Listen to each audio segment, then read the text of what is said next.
Next 9 news में आपका बहुत बहुत स्वागत है। मैं हूं आपके साथ अबरार रहमानी।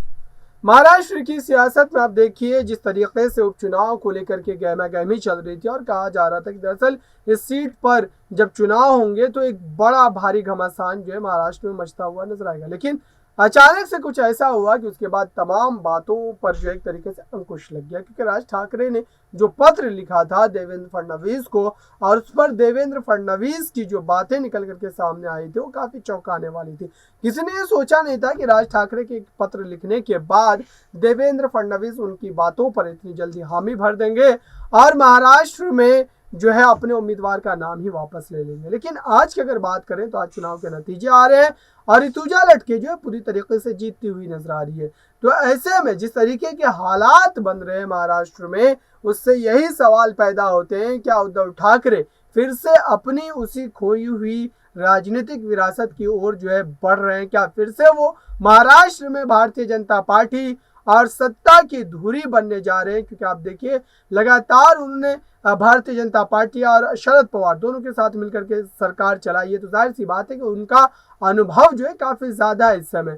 तो ऐसे में देखने वाली बात ये होगी कि बीएमसी चुनाव के नतीजे क्या कहते हैं, जनता का मिजाज क्या है, जनता उद्धव ठाकरे के साथ खड़ी है या एकनाथ शिंदे के उन तमाम दावों के साथ खड़ी है जो उन्होंने उद्धव ठाकरे के ऊपर लगातार लगाए हैं। और कहीं ना कहीं बाला साहब ठाकरे की विचारधाराओं से भटकने का भी एक गंभीर आरोप उद्धव ठाकरे पर लगाया गया था एकनाथ शिंदे के द्वारा। मेरे साथ बात करने के लिए मौजूद है ऋतिक, उनसे कई सवाल लेंगे और समझेंगे कि दरअसल इस पूरे मामले में उनकी राय क्या है और महाराष्ट्र की सियासत को वो अपने नजरिए से किस तरीके से देख रहे हैं। मेरा पहला प्रश्न यही रहेगा कि जो हालात बने इस समय महाराष्ट्र की सियासत में, उससे क्या उद्धव ठाकरे आने वाले समय में जो चुनाव होने वाले उनकी परफॉर्मेंस क्या रहेगी? क्या जनता उनको आशीर्वाद देगी या फिर जो आरोप लगाए गए एकनाथ शिंदे के द्वारा उन आरोपों में कहीं ना कहीं दम नजर आता है कि उद्धव ठाकरे अपनी मूल विचारधाराओं से भटक गए और यही वजह है कि उन्होंने कांग्रेस और एनसीपी जैसी पार्टियों से गठबंधन की। देखिए, पहले उद्धव ठाकरे पर हम चर्चा करने से पहले इस पर चर्चा कर लेते हैं कि आखिर राज ठाकरे जो है, राज ठाकरे क्यों बीजेपी और सिंधी की तरफ बढ़ रहे हैं, क्यों बढ़ रहे हैं उनकी तरफ, क्यों जा रहे हैं? उनका पत्र जो लिखा था पत्र का क्या नतीजा निकला, आप ही समझिए। ठाकरे क्यों बढ़ रहे हैं उस तरफ? अगर आप उद्धव ठाकरे की यहाँ बात कर रहे हैं तो उद्धव ठाकरे ने जिस तरीके से दलीलें पेश की थी, जिस तरीके से आपने देखा होगा कि आयोग को घेरा था और वो अदालत तक पहुंच गए थे, इतना सब कुछ करने के बाद उनको कुछ हासिल नहीं हुआ, कुछ खास तस्वीर नजर नहीं आई। आप ये देखिए बढ़त किसको रही, सिंधे को, आप ये देखिए फायदा किसको रहा, बीजेपी को। लेकिन उद्धव ठाकरे कहीं ना कहीं ऐसे पिसते रहे जैसे चक्की में गेहूं पिसता है। अब आज ये चुनाव जब नजदीक है और चुनावों को देखते हुए आपने जब कहा कि उद्धव ठाकरे का क्या रुख हो सकता है, तो मुझे साफ तौर पर यही लगता है कि उद्धव ठाकरे अभी कमजोर हैं। उद्धव ठाकरे फैसला लेने में यहां पर देरी कर रहे हैं। अगर उद्धव ठाकरे फिर से बीजेपी की तरफ अगर बढ़ते हैं, उद्धव ठाकरे अपनी चुनौतियों को लांघते हुए, चुनौतियों का सामना करते हुए अगर बीजेपी की तरफ रुख करते हो, यहाँ पर जो गुट बने उन गुट को अनदेखा करते, तो यहाँ पर उद्धव ठाकरे को फायदा हो सकता है। मुख्यमंत्री वो वहां के रहे हैं महाराष्ट्र के। लेकिन यहां पर आपको यह देखना होगा कि कैसे राजनीति में फेरबदल हो रहा है। ठाकरे जा रहे हैं। आप ये देखिए, राज ठाकरे की मैं यहां पर बात करूं, राज ठाकरे जो पत्र लिखते हैं, पत्र का अच्छा खासा नतीजा ना देखते हुए आप ये समझ सकते हैं कि कैसे वहां पर वो सिंधे की तरफ जाते हुए नजर आते हैं, बीजेपी की तरफ सपोर्ट करते नजर आते हैं। तो यहां पर अगर ठाकरे की बात कर दी, हम लोग उद्धव ठाकरे की यहां पर बात कर रहे हैं, तो अगर उद्धव ठाकरे ऐसा करते हैं, अगर उद्धव ठाकरे बीजेपी के साथ नजर आते हैं, उद्धव ठाकरे सिंधे को यहां पर देख सकते हैं, तो यहां पर आप समझ सकते हैं कि उद्धव ठाकरे को राजनीति में कायम रहने और जिंदा रहने के लिए कुछ हक मिल जाएगा। नहीं तो उद्धव ठाकरे की फजीयत तो वैसे भी अवरार हो चुकी है, आप समझ सकते हैं।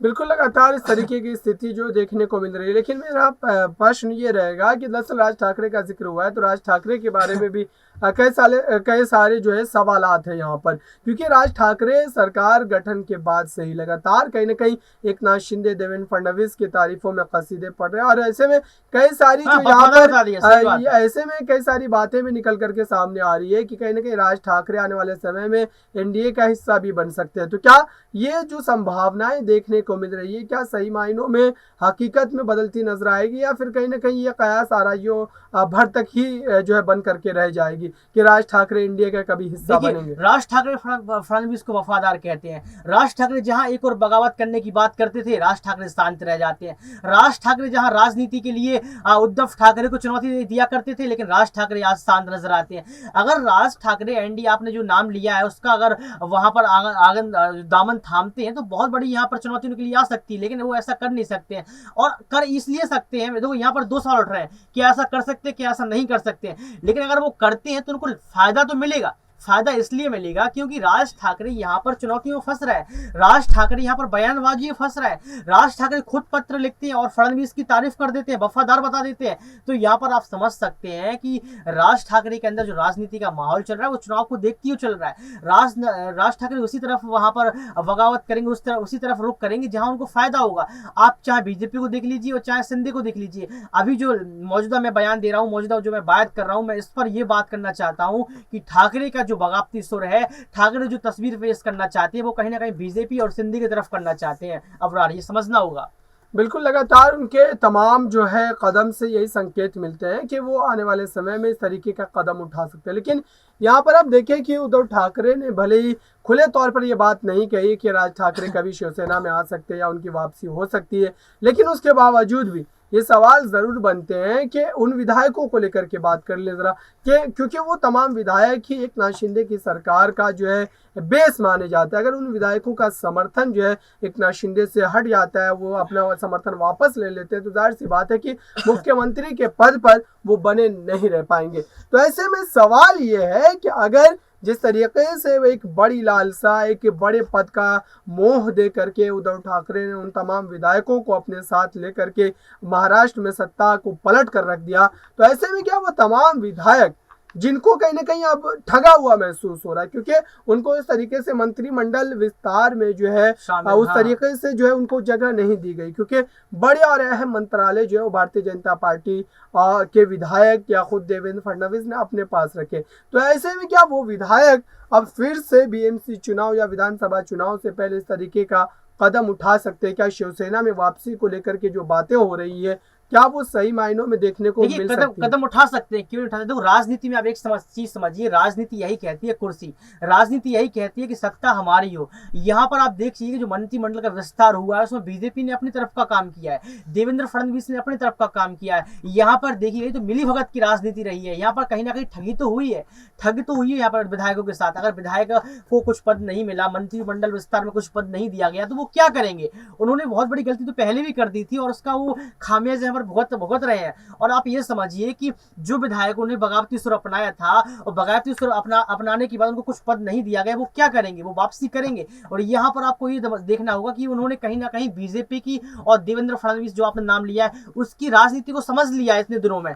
तो कहीं ना कहीं आने वाले चुनाव में अगर वो यहाँ पर बगावत करते हैं और फिर से पार्टी में वापसी करते हैं तो एक बहुत बड़ा पद उनको देखने मिलेगा, साथ में राजनीति में बदलाव भी देखने को मिलेगा, क्योंकि उन्होंने बीजेपी की और देवेंद्र फडणवीस जैसी सत्ता की राजनीति को देख लिया अबरार। यहाँ पर बिल्कुल देखने वाली बात होगी कि आने वाले समय में क्या सारे बदलाव महाराष्ट्र की सियासत में देखने को मिलते हैं। और इस बार जो चुनाव के नतीजे आ रहे हैं, ऋतुजा लटके जो है आसानी जीत उनको मिल गई है, लेकिन उसके बाद सबसे बड़ी चुनौती बीएमसी चुनाव को लेकर के उद्धव ठाकरे के लिए, और इस चुनौती को किस तरीके से वो फेस करते हैं इस खास कार्यक्रम में। बस इतना ही, देखते रहिए ताज़ा तरीन खबरों के लिए नेक्स्ट 9 न्यूज़ को। धन्यवाद।